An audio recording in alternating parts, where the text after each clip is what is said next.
What's up guys, welcome back to Super Tech channel. Guys, we use gimbal for taking cinematic shots. But you guys ever thought that fixing your gimbal on your cycle?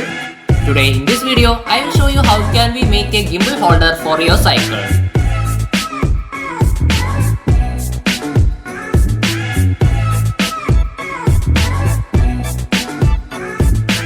So guys, let's get started.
Hope you guys enjoyed this video.